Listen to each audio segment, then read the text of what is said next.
कौसल्या सुप्रजा रामपूर्वा सन्ध्या प्रवर्तते उत्तिष्ठ नरशार्दूला कर्तव्यं दैवमान्निकम् कौसल्या सुप्रजा रामपूर्वा सन्ध्या प्रवर्तते उत्तिष्ठ नरशार्दूला कर्तव्यं दैवमान्निकम् उत्तिष्ठोत्तिष्ठ गोविन्द उत्तिष्ठ गरुडध्वजा उत्तिष्ठ कमलाकान्ता त्रैलोक्यं मङ्गलं कुरु उत्तिष्ठोत्तिष्ठ गोविन्द उत्तिष्ठ गरुडध्वजा उत्तिष्ठ कमलाकान्ता त्रैलोक्यं मङ्गलं कुरु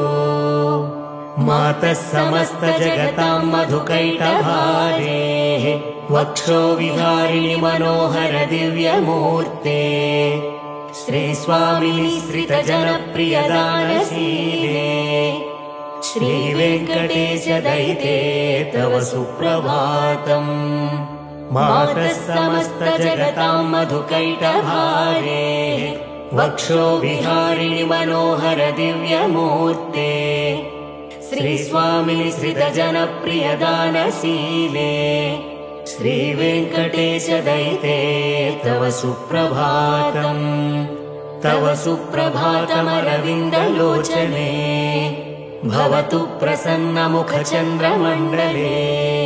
विधिशङ्करेन्द्रवनिताभिरक्षिते वृषशैलनाथ दयिते दयानिधे अत्र्यादिसप्तऋषयः समुपास्य सन्ध्याम् आकाशसिन्धुकमलानि मनोहराणि आदाय पादयुगमर्चयितुं प्रपन्नाः शेषाद्रिशेखर विभो तव सुप्रभातम् पञ्चाननाब्ज भवषण्मुखवासवाद्याः त्रैविक्रमादिचरितं विबुधास्तुवन्ति भाषापतिः पठति वासरशुद्धिमारात् शेषाद्रिशेखर विभो तव सुप्रभातम् ईषत्प्रफुल्ल सरसीरुहनारिकेळपूगद्रुमादिसुमनोहर पालिकानाम्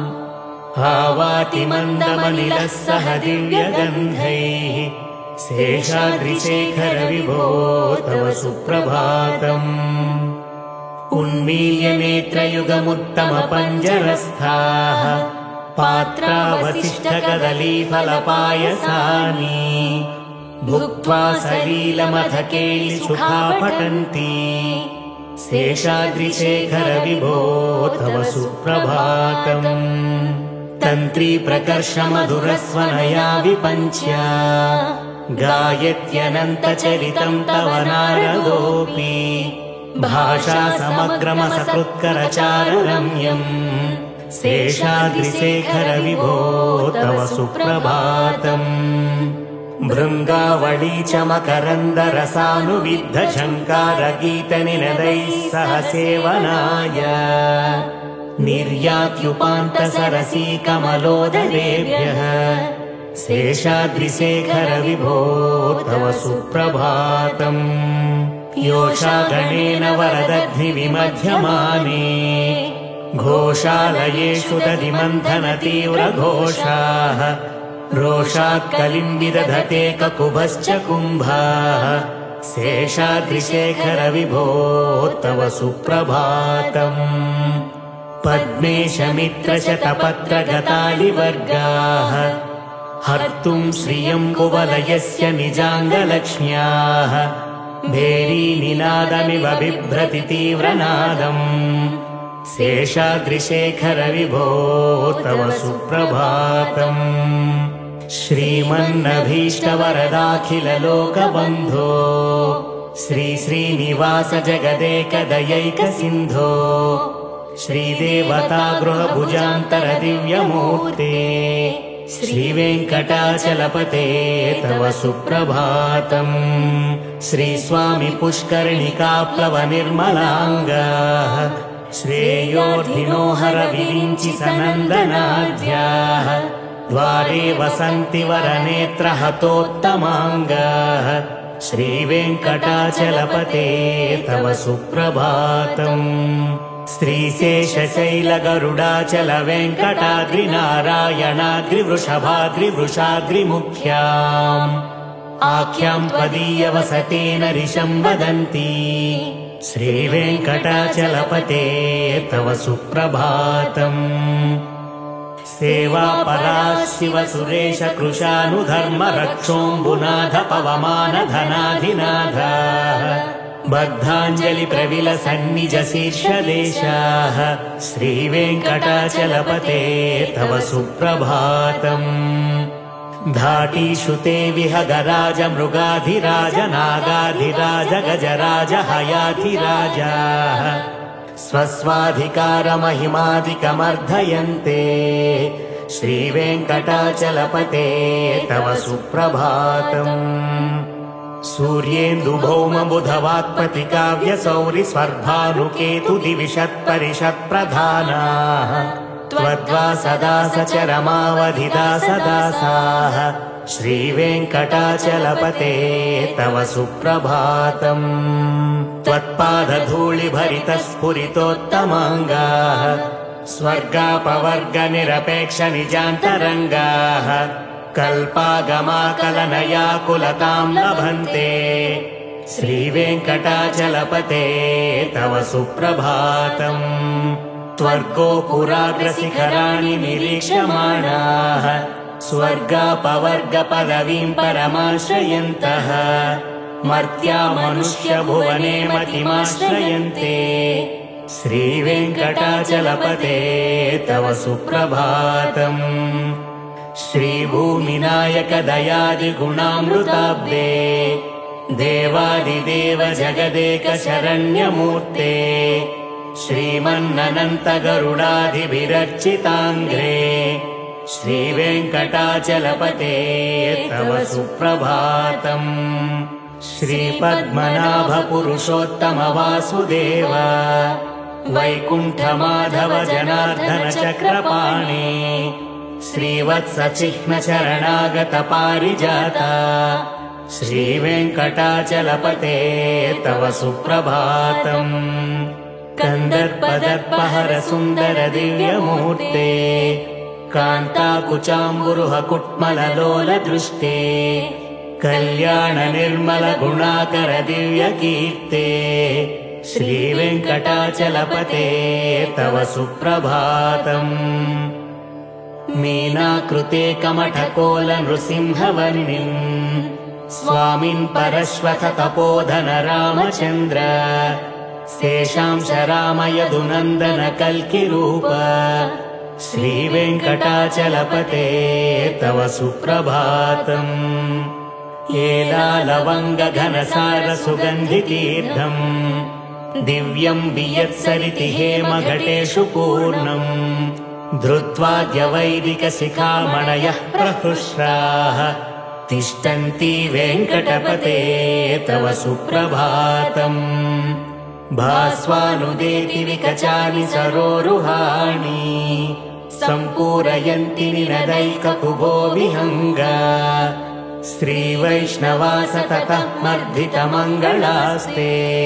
धामाश्रयन्ति तव वेङ्कट सुप्रभातम् ब्रह्मादयः सुरवराः समहर्षयस्ते सन्तः सनन्दन मुखास्वथ योगिवर्याः धामान्तिके तव हि मङ्गलवस्तु हस्ताः श्रीवेङ्कटाचलपते तव सुप्रभातम् लक्ष्मीनिवास निरवद्य गुणैकसिन्धो संसारसागर समुत्तरणैकसेतो वेदान्तवेद्य निज वैभव भक्तभोग्य श्रीवेङ्कटाचलपते तव सुप्रभातम् इत्थम् वृषाचलपतेरिह सुप्रभातम् ये मानवाः प्रतिदिनम् पठितुम् प्रवृत्ताः तेषाम् प्रभातसमये स्मृतिरङ्गभाजाम्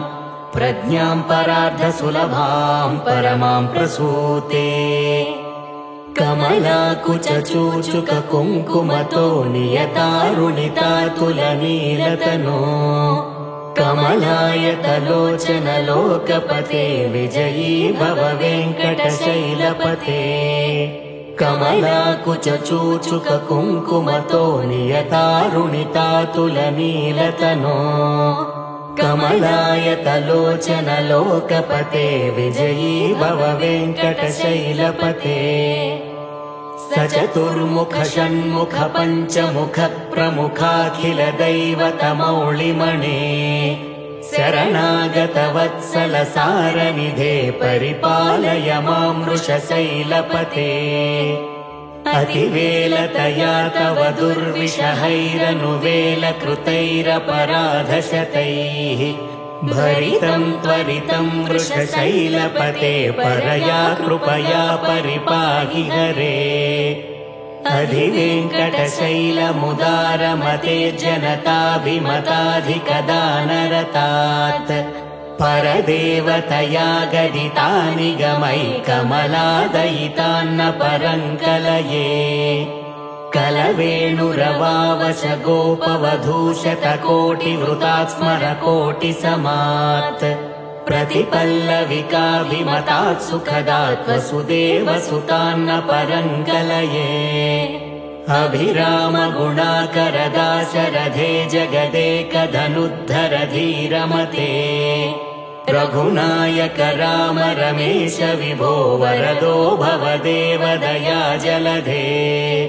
अवनीतनया कमनीयकरं रजनीकर चारुमुखाम्बुरुहम् रजनीचरराजतमो मिहिरं महनीयमहं रघुराममये सुमुखं सुहृदं सुलभं सुखदं स्वनुजं च सुखाय ममोघशरम् अपहाय रघुद्वयमन्यमहं न कथञ्चन कञ्चन जातु भजे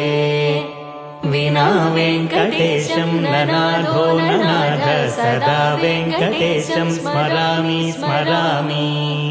हरे वेङ्कटेश प्रसीद प्रसीद प्रियं वेङ्कटेश प्रयच्छ प्रयच्छ अहं दूरदस्ते पदाम्भोजयुग्मप्रणामेच्छयागत्य सेवां करोमि सकृत्सेवया नित्यसेवाफलं त्वं प्रयच्छ प्रयच्छ प्रभो वेङ्कटेश अज्ञानिनामया दोषानशेषान् विहितान् हरे क्षमस्व त्वं शेषशैलशिखामणे।